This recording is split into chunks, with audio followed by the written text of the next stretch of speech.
કે સાક્ષાત્કાર એટલે શું. તો અહીંયાથી મારે અમદાવાદ જવું છે, મેં અમદાવાદ જોયું નહીં કદી કે અમદાવાદ કેવું આવે. મને જીગરભાઈ કહે કે તમે અમદાવાદ, જીગરભાઈ કહે કે તમે અમદાવાદ જો તો આવું હશે, આવું હશે, ઓછા રસ્તા હશે, આવી બિલ્ડિંગો હશે, આવું મોટું હશે. તો જીગરભાઈ જે વસ્તુ મને કીધી ને એ મારા ચિત્રમાં સતત બની. હા, કે આવું આવું હશે, ચલો હું જાઉં. હવે જ્યારે હું રસ્તા પર ચાલીશ, એ રસ્તા પર હેડતો રહીશ, અને જ્યારે હું અમદાવાદ પહોંચીશ ત્યારે જે મેં જીગરભાઈએ મને જે કીધું ચિત્ર, એ ચિત્ર અને જ્યારે મેં જોયું ત્યારે એ ચિત્ર, એ બંને ચિત્ર એ બંને કદી એક જેવા હોય નહીં. અને હંમેશા કેવા હશે બંને ચિત્રો અલગ જ હશે. એ પોતાની અંદર તમે જોઈ શકો. જે વસ્તુ મેં જોઈ નથી એનું ચિત્ર મારા અંદર નથી. મને કોઈ બીજા વ્યક્તિએ કીધું કે આવું આવું હશે, પણ મને ખબર નહીં કેવું હશે. જ્યારે હું જઈશ, હું જોઈશ ત્યારે મારા મગજમાં ફિટ થઈ જાય કે એક્ઝેક્ટલી આ વસ્તુ એટલે આ, અમદાવાદ એટલે આ. હું બેઠો હોય, હું જે રસ્તા પર ચાલ્યો છું એ રસ્તો મેં જોયો છે, મને ખબર છે ગીતા મંદિર જો આવ્યું છે, તો હાલ બેઠા બેઠા હું જોઈ શકું ગીતા મંદિર આવું હશે. એક્ઝેક્ટલી જેવું ગીતા મંદિર છે એવું મારા મગજમાં ફિટ થઈ ગયું કે ગીતા મંદિર આવું જ હશે. તો એ વસ્તુનો મને થયો સાક્ષાત્કાર થયો. સાક્ષાત્કાર કોઈ ક્રિયા છે, અને સાક્ષાત્કાર નામની ક્રિયા આ ભૌતિક ઉદાહરણ, આ એક એક્ઝામ્પલ કહેવાય, આપણે સેટ કર્યું છે. કોઈ ભૌતિક ક્રિયા દ્વારા ના સમજાઈ શકે, પણ જસ્ટ એક્ઝામ્પલ આપ્યું. મને બહુ તરસ લાગી છે, મારે પાણી પીવું છે, પણ પાણી શબ્દ કોઈ કે મને તરસ લાગી છે, પણ હું પાણી જ્યાં સુધી પીવું ના ત્યાં સુધી મને સંતુષ્ટ નહીં થવાનું. મેં કીધું મને બહુ તરસ લાગી છે, અને કોઈ એટલે પાણી લે, આ બીજું પાણી, પણ એ નહીં મળવાનું, તો એ હું સંતુષ્ટ થશે નહીં. એ જે તૃપ્તિ હશે એ પાણી પીધા પછી, જે તૃપ્તિ હશે એ પાણી પીધા પછી જ એ તૃપ્તિ થશે ને. એ કેવી તૃપ્તિ હશે? તો એ વસ્તુ મને થયું કે સાક્ષાત્કાર થયું. આવા ઘણા બધા એક્ઝામ્પલ આપણે જોઈ શકીએ. પણ સાક્ષાત્કાર થવો એટલે મીન્સ કે અસ્તિત્વ. હવે થોડું આપણે દર્શનની શબ્દોમાં વાત કરીશ કે ભાઈ અસ્તિત્વમાં મૂળભૂત જેટલી પણ વાસ્તવિકતાઓ છે, અસ્તિત્વની મૂળભૂત જેટલી પણ વાસ્તવિકતાઓ જેવી છે એવી મને સ્વીકાર થઈ જાય. અને ખાલી સ્વીકાર થવી નહીં, એ પ્રમાણે મારું જીવવાનું સ્વરૂપ થઈ જાય, ત્યારે મને એક એક વસ્તુનો ક્રમિક મારા અંદર શું થશે? સાક્ષાત્કાર થશે. અસ્તિત્વના અંદર શું છે? અસ્તિત્વના અંદર જોઈએ તો અસ્તિત્વની મૂળભૂત વાસ્તવિકતા, અસ્તિત્વના અંદર 4 વ્યવસ્થા છે. આપણે કહેતા હોય સાહેબ કે અસ્તિત્વના અંદર વ્યવસ્થા છે, સંબંધ છે અને સહઅસ્તિત્વ છે. શું છે? અસ્તિત્વના અંદર શું છે? વ્યવસ્થા છે, સંબંધ છે, સહઅસ્તિત્વ. આ વસ્તુ જેવી છે તો વ્યવસ્થા, અવસ્થા કેટલી છે? 4 અવસ્થાઓ. હવે 4 અવસ્થાઓના રૂપ, ગુણ, સ્વભાવ, ધર્મ. તો 4 અવસ્થાના રૂપ, ગુણ, સ્વભાવ, ધર્મ કેવા છે? અલગ અલગ. કેવા છે? અલગ અલગ. જેવા જેવા આ 4 અવસ્થાઓના રૂપ અને ગુણ એ બદલાતા રહે છે. કેવું છે? રૂપ અને ગુણ સતત બદલાતા હોય છે, પણ સ્વભાવ અને ધર્મ શું છે? એ કદી બદલાય ના. રૂપ ગુણ બદલાતી રહે છે, સ્વભાવ ધર્મ કદી બદલાતા. સ્વભાવ ધર્મ જેવા છે એવા જ રહે છે. હું માનવ જોડે મારે રહેવાનું છે, માનવ જોડે જીવવાનું છે, તો માનવ જોડે મારું રહેવાનું સ્વરૂપ, એ વ્યવહાર કેવો હશે? કંઈ પણ માનવ છે, હું પણ માનવ છું, પણ અત્યારે કેવું છે? હું રૂપ અને ગુણ જ જોઉં છું. અને એ પણ આપણે હરખી રીતે જોઈ નહીં શકતા. રૂપ અને ગુણ પણ જોઈ શકતા નથી કે ભાઈ આ તો આ રીતે એનું રૂપ આવું છે, તો એ પ્રમાણે મારો વ્યવહાર હોય છે.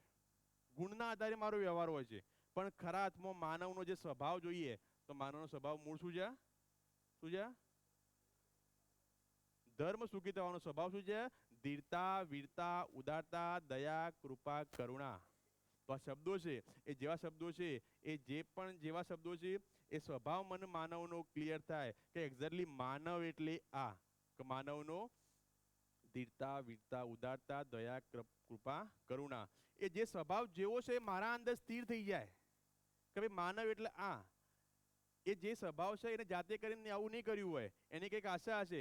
મારા અંદર જે ચાલી રહ્યું છે એક્ઝેક્ટલી એના અંદર ચાલી રહ્યું છે, એના જીવનની અંદર ચાલી રહ્યું છે. અને એ માનવ થઈ જાય છે ત્યારે માનવનો મને સાક્ષાત્કાર થાય છે. ત્યારે એક માનવ નહીં, દરેક માનવ જોડે રહેવાનું સ્વરૂપ, મારા વ્યવહારનું સ્વરૂપ કેવું થઈ જશે? એક જ જેવું. અત્યારે કેવું છે? કારણ કે માનવ વસ્તુ શું છે? એ માનવ નામની વાસ્તવિકતા શું છે? એ આપણને ખ્યાલ નથી, આપણે સમજી નથી. એના કારણે દરેક માનવ જોડે રહેવાનું સ્વરૂપ, મારું વ્યવહારનું સ્વરૂપ કેવું છે? અલગ અલગ. મારી પત્ની જોડે અલગ હોય, મારા ભાઈ જોડે અલગ હોય, મારા પપ્પા જોડે અલગ હોય, માતા જોડે અલગ હોય, વ્યક્તિ જોડે અલગ હોય. દરેક વ્યક્તિ જોડે કેવું છે? અલગ અલગ. કારણ કે માનવ શું છે, માનવ નામની વાસ્તવિકતા શું છે, એ માનવ નામનું વસ્તુ છે મને ખ્યાલ નહીં આવ્યો. કારણ કે અસ્તિત્વના અંદર માનવ જેવો છે એવો મને સ્વીકાર થઈ જાય કે માનવ એટલે આવો જ, તો માનવ જોડે જીવવાનું સ્વરૂપ મારું એક્ઝેક્ટલી એવું થઈ જાય. જ્યારે માનવ જોડે જીવવાનું સ્વરૂપ મારું એવું થઈ જશે ત્યારે મારા અંદર સંકલ્પ થશે. શું થશે? સંકલ્પ. અને સંકલ્પ પણ કેવો થશે કે ભાઈ આ માનવ જોડે જીવવાનું એક્ઝેક્ટલી અસ્તિત્વ સહજ વાસ્તવિકતા જેવી છે એ પ્રમાણે જીવવાનું સ્વરૂપ છે. દરેક અવસ્થાનો સ્વભાવ ધર્મ જેવો છે એવો હું ઓળખું અને એ પ્રકારે જીવવું, એ બધું મને ક્લિયર થઈ જાય છે ત્યારે મારું જીવવાનો એક સંકલ્પ થશે. શું છે? જીવવાનો સંકલ્પ. અને એ પ્રમાણે જીવવાનો સંકલ્પ થશે ત્યારે બુદ્ધિના અંદર બોધ થશે. શું છે? બુદ્ધિના અંદર બોધ. અને બુદ્ધિના અંદર બોધ થઈ એટલે બુદ્ધિના અંદર સ્ટોર થઈ જશે કે એક્ઝેક્ટલી આ વસ્તુ એટલે આ જ, આ અવસ્થા એટલે આ, એના જોડે જીવવાનું સ્વરૂપ કેવું? આવું જોવું જોઈએ. પદાર્થ અવસ્થા તો એના જીવવાનું સ્વરૂપ આવું, પ્રાણ અવસ્થા એના જોડે જીવવાનું સ્વરૂપ આવું. અને સાક્ષાત્કાર થશે ને તો ક્રમિક એક એક વસ્તુનો થયા સાક્ષાત્કાર. કેવું થયા? ક્રમિક એક એક વસ્તુનો ધીરે ધીરે મારા અંદર મને ન્યાય સમજમાં આવશે, મને ધર્મ સમજમાં આવશે, મને સત્ય સમજમાં આવશે. ત્યારે મને ન્યાય ધર્મ અને સત્ય સમજમાં આવશે ત્યારે એ પ્રકારે મારું જીવવાનું સ્વરૂપ થશે. એ પ્રમાણે મારો સંકલ્પ બનશે અને એ પ્રમાણે સંકલ્પ બન્યો ત્યારે મારું એવું હશે કે બુદ્ધિના અંદર બોધ થઈ ગયો. અને બુદ્ધિના અંદર બોધ થશે ત્યારે બુદ્ધિના અંદર બોધ થયેલા સ્ટોર થઈ જાય. ત્યારે મારું આ જે ચિત્ર રહ્યું ને એ કોઈની તાકાત નહીં બદલી શકે, એ ડગવાનું નથી.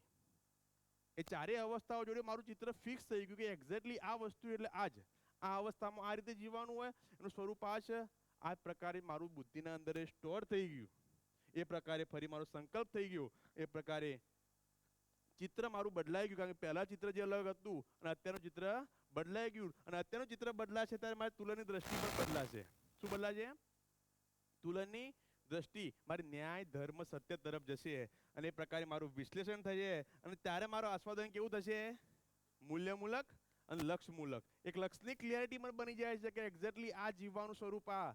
એ પ્રકારે મારું શરીર દ્વારા હું મારું કાર્ય અને વ્યવહાર થઈશ. અને જ્યારે કાર્ય અને વ્યવહાર કરીશ ત્યારે હંમેશા હું બનીશ સુખી જ રહે. અને સુખી પણ કેવો રહે? નિરંતર સુખી. અને એ પ્રકારે ફરી પાછી એ પ્રકારે સુખીપૂર્વક જીવવાની એમાં ચક્કર આવશે નહીં. કારણ કે મને ખબર પડી ગઈ કે માનવ જોડે જીવવાનું સ્વરૂપ આવું છે, અવસ્થા જોડે જીવવાનું સ્વરૂપ આવું જ છે અને આ જ રીતે જ જીવાય. ત્યારે કોઈ ડગાઈ નહીં એકવાનું, કોઈ હલાઈ નહીં એકવાનું. અને એ પ્રકારે મારું જીવવાનું સ્વરૂપ થશે. અને એક્ઝેક્ટલી જીવનની અંદર એ તૃપ્તિનો ભાવ આવશે કે ભાઈ હા, અખંડ સમાજ આરોગ્ય વ્યવસ્થાની અંદર હું કેવો બહુ ભાગીદારી કરું છું. અને એકદમ આત્માભિમુખ, જે આત્માભિમુખ કે જ્યારે બુદ્ધિના અંદર બોધ થશે ત્યારે હું આત્માના અંદર મને અનુભવ થશે. અને વ્યાપકમાં શું કહેવાય, સંપ્રોત ઓતપ્રોત અથવા જે કંઈ શબ્દો મને ખ્યાલ આવતો નહીં એક્ઝેક્ટલી, એ જે કંઈ હોય થઈ જશે. જ્યારે મને એ બુદ્ધિના અંદર બોધ થયો, સ્ટોર થયો, ત્યારે આત્માના અંદર મને અનુભવ થશે. અને એ અનુભવ મારા પ્રમાણ સ્વરૂપે જોવા મળશે. અને પછી હું વ્યાપકમાં હું આર પાર હું જે જોવાની વાત છે કે હું વસ્તુ એ શું કરી શકી, એવું દેખી શકીશ અથવા આવું મારા અંદર ચાલતું હશે. તો જ્યારે પણ એ સાક્ષાત્કારની ક્રિયા, તો મેન પોઈન્ટ આપણો અટકવાનો ક્યાં છે? આટલા જ છે. આટલાથી ગાડું ચાલતું હોય ને હેઠતું જાય છે. પણ અસ્તિત્વ સહજ જેટલી પણ વાસ્તવિકતાઓ જેવી છે એવી મારા અંદર સ્થિર થઈ જાય તે પ્રમાણે જીવવાનું સ્વરૂપ પણ મારું એવું થઈ જાય. ત્યારે હું મારા બે વ્યક્તિઓ વચ્ચે, હું મારા પિતા વચ્ચે, પત્ની વચ્ચે, ભાઈ વચ્ચે, બહેન વચ્ચે, અહીંયા કલીગ્સ વચ્ચે મારો સંબંધ, મારા વિચારો કેવા હશે? એક જેવા હશે. અને જ્યારે વિચારો બધા એક જેવા હશે ત્યારે મારા જીવવાનું સ્વરૂપ પણ કેવું હશે? એક જેવું હશે. અને એ પ્રમાણે હું મારું કાર્ય વ્યવહાર કરીશ અને હંમેશા સુખપૂર્વક જીવતો ને જીવતો રહીશ. અને પણ કેવો? નિરંતર. ઓકે, આટલું રાખો.